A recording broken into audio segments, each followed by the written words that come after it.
بسم اللہ الرحمن الرحیم۔ ڈیئر اسٹوڈنٹس، یہ والی جو ویڈیو ہے وہ 9th کلاس کا جو اسلامیات کا پیپر ہے اس میں جو اہم شخصیات ہیں جو آپ کے باب ششم سے آئیں گی، یعنی جو چھٹا باب ہے اس میں سے جو آپ کی شخصیات آنی ہیں ان میں سے چند ایک شخصیات جو مین امپورٹنٹ ہیں وہ میں نے آپ کے سامنے ان کو ہائی لائٹ کیا ہے۔ ہم انہی میں سے تیاری کریں گے، انہی میں سے انشاءاللہ جو ہے وہ ہمارا پیپر اٹیمپٹ ہو جائے گا۔ تو 10 نمبر کا یہ آپ لوگوں کا سوال ہوتا ہے شخصیات والا۔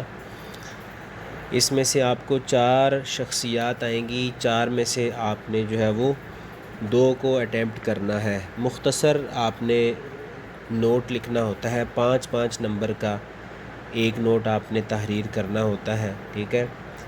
تو ٹوٹل 10 مارکس ہوتے ہیں، یعنی 4 میں سے آپ نے 2 کرنی ہے، 2 آپ نے چوائس پہ چھوڑنی ہے۔ اب ان میں سے جو امپورٹنٹ شخصیات ہیں وہ ہم نے آپ کے سامنے تقریباً کوئی 14 شخصیات یعنی 14 شخصیات جو امپورٹنٹ ہیں ان کو ذکر کیا ہے، ٹھیک ہے؟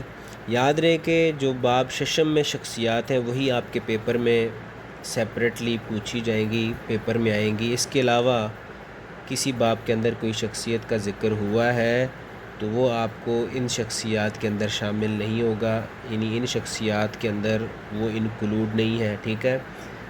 اس کوشچن کے اندر وہی شخصیات انکلوڈ ہیں جو آپ کے باب ششم کے اندر منتخب ہوئی ہیں۔ جو ریڈیوس ہو چکی ہیں وہ تو ریڈیوس ہو گئی ہیں، لیکن جو موجود ہیں جن کا جو ہے وہ امتحان کے اندر جو منتخب ہیں انہی میں سے آپ کا پیپر بنے گا۔ انہی میں سے ہم نے چند جو ہے وہ آپ کے سامنے پیش کی ہیں۔ سب سے پہلے امام زین العابدین، یہ والا انتہائی امپورٹنٹ جو ہے وہ پہلی شخصیت امام زین العابدین، ٹھیک ہے؟ امپورٹنٹ ہے یہ، اس کو انڈرلائن کر لیں۔ اس کے بعد دوسرے نمبر پہ وہ ہے حضرت اسماء بنت ابی بکر، حضرت اسماء بنت ابی بکر، ٹھیک ہے؟ جو حضرت ابو بکر صدیق کی بیٹی ہیں وہ، یہ انتہائی جو ہے وہ اسٹرونگ کینڈیڈیٹ ہیں، آپ کے پیپر کے اندر یہ شخصیت آ سکتی ہیں۔ اس کے بعد حضرت عبدالعزیز محدث دہلوی، یہ بھی جو ہے وہ آپ کے پیپر کے اندر ان کے بارے میں بھی پوچھا جا سکتا ہے، ٹھیک ہے؟ یاد رہے کہ ہر ایک یعنی جو آپ کے وہاں پہ منتخب کیے ہوئے نا حصے، جیسے صحابیات کا ہے، علماء کا ہے، ٹھیک ہے نا؟ اسی طرح سے تو ہر ایک جو آپ کا یعنی جو کریکٹر ہے نا، جو اوپر ایک ٹائٹل دیا ہوا ہے، ان میں سے ہر ایک میں سے ایک ایک آنا ہے۔ ایسا نہیں ہے کہ صحابیات ہیں تو چاروں کے چاروں صحابیات سے آئیں، یا علماء سے آ جائیں، یا پھر کسی اور سے آ جائیں، ایسا نہیں ہوگا۔ یا صحابہ والا جو آپ کی ہیڈنگ ہے وہاں سے آ جائیں، ایسا نہیں ہے۔ ہر ایک میں سے ایک ایک آپ کا جو ہے وہ نوٹ آئے گا، ٹھیک ہے؟ تو اس کے بعد جو ہے وہ حضرت عبدالعزیز محدث دہلوی، یہ اس کو یاد کر لیں، یہ امپورٹنٹ ہے۔ پھر اس کے بعد خواجہ نظام الدین اولیاء، یہ بھی امپورٹنٹ ہے، اس کو بھی یاد کر لیں۔ پھر اس کے بعد ہے شیخ ابن العربی، یہ تو کامن ہے، بہت زیادہ ہر دفعہ پیپر کے اندر یہ آتا ہے۔ بورڈ کا چونکہ اس دفعہ 9th کلاس کا سلیبس 100 مارکس کا ہے تو یہ تو پہلی دفعہ آپ لوگ اٹیمپٹ کر رہے ہیں، لیکن جو آپ لوگوں نے ٹیسٹ سیشن دیا ہوگا آپ کو اندازہ ہوگا کہ یہ والا جو کوشچن ہے شخصیت میں، یہ آپ کو زیادہ دفعہ دیکھنے کو ملا ہوگا، آپ نے پڑھا بھی ہوگا، یاد بھی کیا ہوگا، ٹھیک ہے؟ اس کے بعد ہے حضرت عبداللہ بن عمر بن عاص، یہ صحابی رسول ہیں، ان کے بارے میں بھی جو ہے وہ پوچھا جا سکتا ہے۔ پھر اس کے بعد حضرت ابو موسیٰ اشعری، یہ بھی انتہائی امپورٹنٹ ہے، ٹھیک ہے؟ پھر اس کے بعد ابن خلدون، یہ بھی امپورٹنٹ ہے۔ پھر اس کے بعد حضرت ام عمارہ، ٹھیک ہے؟ یہ بھی امپورٹنٹ ہے، یہ صحابیہ ہیں، ٹھیک ہے؟ پھر اس کے بعد حضرت ام ایمن، یہ بھی امپورٹنٹ ہے۔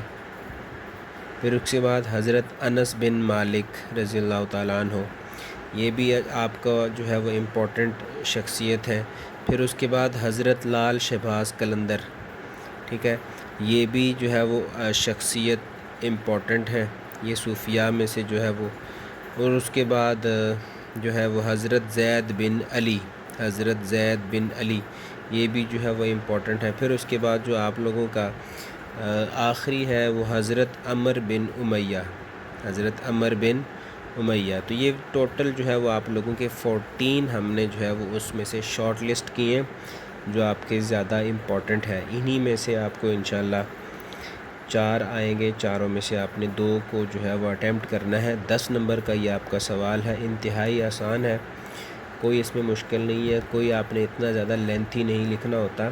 آپ نے جسٹ اس کو پڑھنا ہے، ان کی شخصیت کے اہم پہلو، ٹھیک ہے نا، وہ نکال لیں تو آپ کا ایک نوٹ بن جاتا ہے. ٹھیک ہے نا، آپ نے اتنا زیادہ لمبا نوٹ نہیں لکھنا کہ آپ جو ہے وہ اس کو 2 پیجز پہ لکھتے رہو. ٹھیک ہے، میکسیمم بھی آپ نے لکھنا ہوا تو کم از کم آپ جو ہے وہ 1 پیج کے اندر ہی اس کو کمپلیٹ کریں.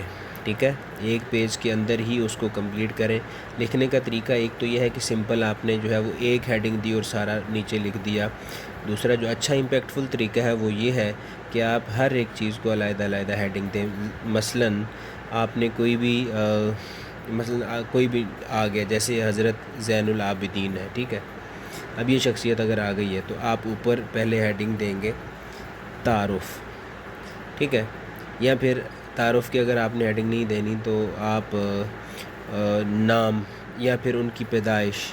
ٹھیک ہے، یا پھر اس سے پہلے آپ تعارف کی ہیڈنگ دے دیں، تعارف کی ہیڈنگ آگے کولن ڈال کے آپ جو ہے وہ ان کا نام، مکمل نام وہاں پہ اگر آپ کو آتا ہے تو وہ لکھیں. ٹھیک ہے، پھر جو ان کا مرتبہ، مقام و مرتبہ وہ لکھیں. اتنا کافی ہے 1-1.5 لائن کے اندر. پھر اس کے بعد آپ جو ہے وہ پیدائش کی ہیڈنگ دیں کہ آپ کی پیدائش کہاں کی ہے، کب کی ہے، اس کی ہیڈنگ آ گئی. پھر اس کے بعد حضرت امام زین العابدین یعنی ان کے جو ہے کارنامے، ٹھیک ہے، یا پھر ان کی خدمات. ٹھیک ہے، خدمات کی ہیڈنگ دے دیں نیچے. ان نے جو بکس لکھی ہیں، جو کام کیا ہے اس کو تھوڑا سا ہائی لائٹ کر دیں. پھر اس کے بعد اینڈ پہ جو ہے وہ وفات کی ہیڈنگ دیں. ٹھیک ہے، تو اس طرح سے آپ کی جو ہے وہ 4-5 ہیڈنگز بن جاتی ہیں. ٹھیک ہے، اور وہ ایک اچھا اور امپیکٹفل آپ کا جو ہے وہ ایک نوٹ بن جاتا ہے جس سے آپ کو ایزیلی 5 نمبر مل سکتے ہیں. ٹھیک ہے، ادروائز آپ کوئی بھی طریقہ رکھیں گے لیکن یہ ہے کہ پھر آپ کو نمبر بھی اپنے طریقے کے مطابق ملیں گے. تو جتنا اچھا پیپر کی پریزنٹیشن ہوگی، طریقہ کار صحیح ہوگا، مارکر کا استعمال ہوگا، ہیڈنگز ہوں گی، اتنے اچھے آپ کو جو ہے وہ مارکس بھی ملتے ہیں. یاد رہے کہ جو آپ نے مارجن لائن لگانی ہے نا، اس کے باہر آپ نے کچھ بھی نمبرنگ نہیں کرنی، نہ لیفٹ سائڈ پہ نہ رائٹ سائڈ پہ. ٹھیک ہے، اسی کے اندر آپ نے اس کو کیا کرنا ہے، لکھنا ہے. مارجن لائن جو بارڈر لائن لگائی جاتی ہے وہ اسی لیے لگائی جاتی ہے کہ اس کے اندر ہم نے پیپر کو اٹیمپٹ کرنا ہے، اس کے باہر نہ تو ہم نے رائٹ سائڈ پہ نہ ہی لیفٹ سائڈ پہ جانا ہے. ٹھیک ہے، تو ایک پیپر کی جو ہے وہ بھرپور پریزنٹیشن کے ساتھ اس کو اٹیمپٹ کریں، انشاءاللہ آپ کو جو ہے وہ پورے مارکس ملیں گے. ٹھیک ہے، تو یہ تھے 14 اہم شخصیات جو آپ کے پیپر کے اندر انتہائی امپورٹنٹ ہے اور یہ آنے والی ہیں.